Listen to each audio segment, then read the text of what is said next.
Welcome back for another episode of Dr. Jea and JP's vidcast, a series of video podcasts designed to disrupt your current ways of thinking and breathe new perspectives into your life. This month we've been diving into the Ladder of Inference, which is a thinking tool that helps you understand the thinking steps that can lead you to jump to conclusions, sometimes positive, sometimes incorrect. And so remember, the rungs of the ladder are experiences, which inform your perceptions or what you see, and what you see informs your beliefs, which inform the actions that you take. So as we revisit that, we want to remind you that last week you identified all of the perspectives or ways of seeing a particular experience that's occurred in your life that you journaled about in week 1. And you chose the way of seeing that brings you the greatest joy.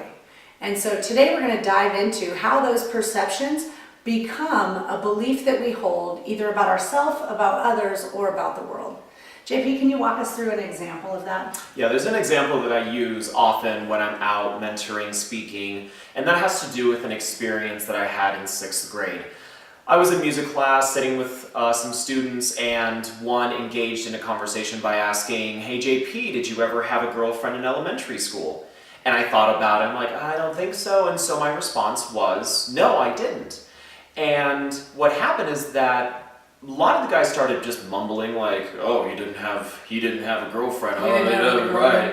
And so it just a lot of, just discomfort. And so I took that experience and I filtered it through this lens of, well, that must be wrong. That this perception that not having a girlfriend must be wrong. And so then I asked myself this question of, well, why didn't I have a girlfriend?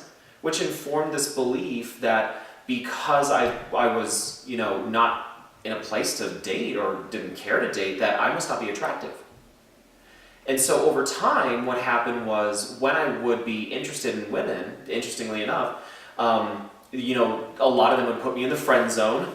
Let's just be friends. And so that just continued to filter through the same perception, ultimately resulting in this belief that I must not be attractive enough. So the belief that you're not attractive started to inform a way of seeing other experiences, right? You had that experience in middle school, and then later when dating, you again started to see, I'm not attractive enough, see things that would inform that belief. Which is I'm not attractive absolutely, enough. which is interesting because thankfully over time, those experiences have changed, and so the belief has changed, which is fascinating and great. No, I don't want to. I don't want to hold on. I don't want to hold on to this. I'm not attractive enough for the rest of my life. So experiences have changed. And this is also the rung of the ladder that is where we can disrupt our thinking to gain new perspectives in our lives, right? Because if we can say, is that belief true?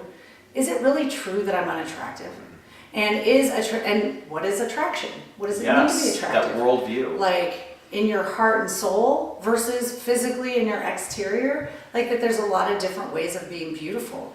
And so one of the things that JP's example illustrates is this notion that beliefs are very fluid and change over the course of our lifetime based on the historical context of those experiences. So this week, for homework, we want you to revisit that journal entry that captures the experiences and perceptions that you've identified over the past 2 weeks, and really start to list what are some of the beliefs that you hold based on that. Some of those beliefs may or may not be true. I recently had an experience this week where I had to ask myself, I had formed a belief that this individual just doesn't care about you. And I started to ask myself, is that belief true for me? Or is that something that I'm making by a belief I'm starting to hold by jumping up that ladder really quickly? And so what we would love for you to do this week is to identify those beliefs and then look at the ones that you think occurred as a result of jumping up the ladder really quickly versus the ones that you believe to be true in your heart, and use that as a guide. With that, we invite you to go out and shine love and light into the world. Take care.